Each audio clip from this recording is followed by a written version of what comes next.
Very warm welcome to lesson number 30 in our 50-part series on the law of evidence. In today's lesson, we will be seeing what judicial and extrajudicial confessions are.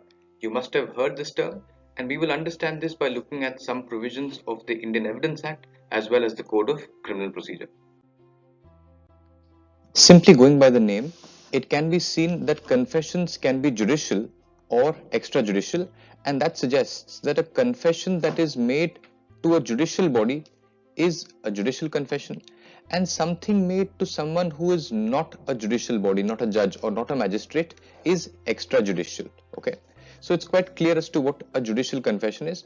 A judicial confession is a confession to a magistrate, basically. We will deal with this in detail as we progress into the lesson. As far as extrajudicial confessions are concerned, you can further divide that into two categories. One, anyone apart from the police, and then the police. Now, why have I made this categorization of other than police and police? It's because of the reliability. Now, when you talk of persons other than police, it can be any person. Okay, you can make a confession to any person and then that person can bring that to the notice of the court. It could also include a doctor or any other person to whom a confession has been made. So at the very top, in terms of reliability, we have judicial confessions, confessions that have been made to a magistrate. Beneath that, we have extrajudicial confessions that are made to people other than magistrates or judges, right? And at the very bottom, we have confessions that are made to the police. According to the scheme of the Indian Evidence Act and even the Code of Criminal Procedure, confessions made to the police are accorded very little reliability, and in most cases they are not even relevant. So we'd seen that under 25 and 26 they are not even relevant. However, under section 27, for some limited purposes, they are relevant. We will now look at some provisions of the CRPC that will greater clarify this point.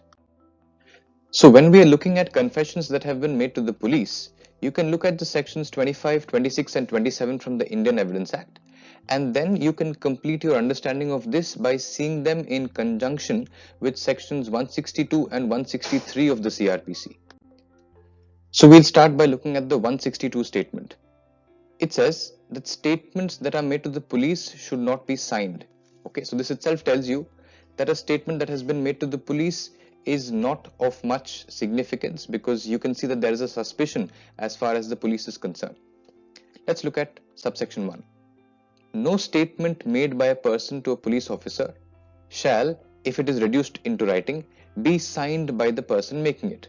Obviously, because you're suspecting that if a person has signed it, then maybe he was coerced into signing it, he was compelled to sign it, right? Nor such any statement or any record be used for any purpose except for the purposes that are hereinafter mentioned, which means that a statement that is made to a police cannot be signed, and also it can be used for a very limited purpose, right? Used for a very limited purpose. We saw that in section 27 also, if you remember. Section 27 allows confessions that are made to a police officer to be used for a very limited purpose. And what was that limited purpose? It was that if the confession allows for the discovery of a fact, then only to that extent, to that very limited extent, you can use a confession made to a police officer. So section 162 also does that. It tells you that one, you cannot have a person sign a statement that is made to the police officer. Second, it tells you that it is used for a very limited purpose, which we shall see ahead. And that limited purpose for which it can be used is what you find under section 145 of the Indian Evidence Act. Now, section 145 of the Indian Evidence Act, as you can see, falls within the chapter that deals with the examination of witnesses, right? When you're dealing with the examination of witnesses, okay? So when there is a witness and he's saying something and you want to contradict something that has been said by him, then section 145 allows the contradiction of a witness by presenting some material. So the only purpose, as you can see here, the proviso, because you saw in the previous, in the first part that except provided, right? So this is what it is provided. This is the proviso. So this statement, in case it has been written down, right? So the statement, in case it has been reduced into writing, okay? It's not signed. Remember that it is not signed, but if it has been reduced into writing, it can be used for the very limited purpose of contradicting the witness in his examination. Simple. That is the only purpose for which you can use a statement that has been recorded by the police. Another important thing that can be seen in section 162 is that section 162, which otherwise says that statements made to police are not relevant, shall not affect the provisions of section 27. So what did we see in section 27? Section 27 allows that some facts may be proved. Okay. And what does 162 say? 162 says that you shall not prove. Right? So what we can see here is that this will not affect section 27. Therefore, if a confession which is made to a police officer leads to the discovery of a fact, it shall continue to stay relevant. Now we look at section 163. You might remember that 163 looks like a section that we have already seen. Yes, that was section 24 of the Indian Evidence Act, which says that no inducement, threat, or promise to be offered while making a confession, because one such confession becomes irrelevant. So you see here, no police officer or other person in authority shall make any such inducement, threat, or promise as is mentioned in section 24 of the Indian Evidence Act. So it simply repeats what we already find in section 24. Okay.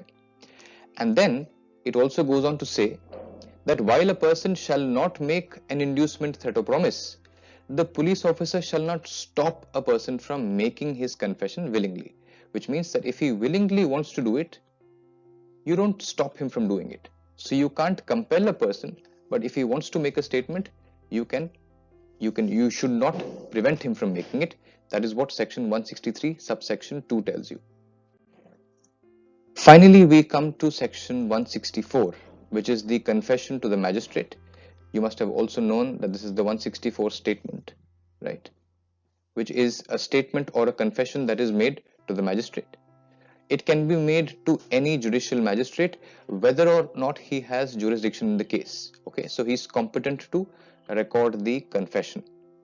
Now, the main point is, what is the reason that such reliability is accorded to the confession that is made to a magistrate?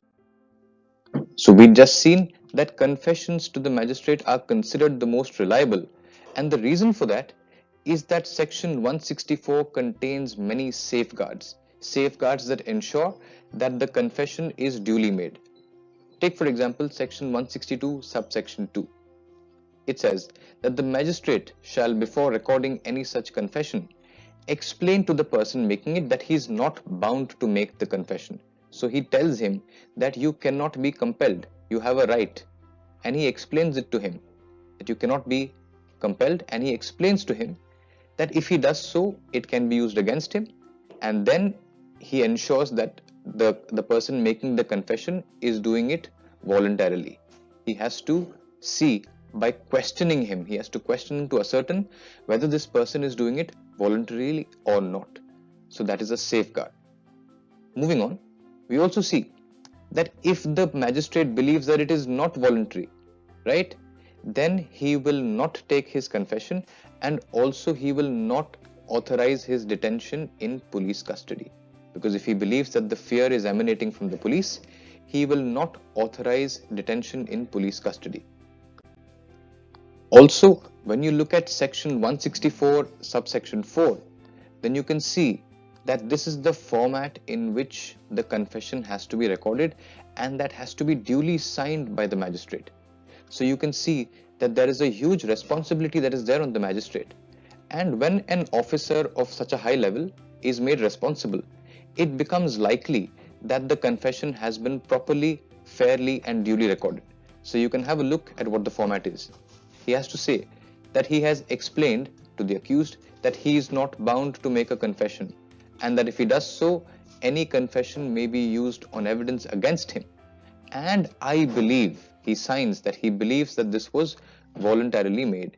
It was made in my presence and hearing, and it was read over to the person making it and admitted by him to be correct, and it contains a full and true account of the statement made by him. So you see, the magistrate has to make such an elaborate procedure in order to be able to record the confession under section 164. This is the reason that confessions made to the magistrate are accorded such reliability. So with this, we have had a look at almost all of the provisions relating to confessions. So we've seen sections 24 to 30 largely. We will see the remaining sections in the future videos. We've not seen section 29.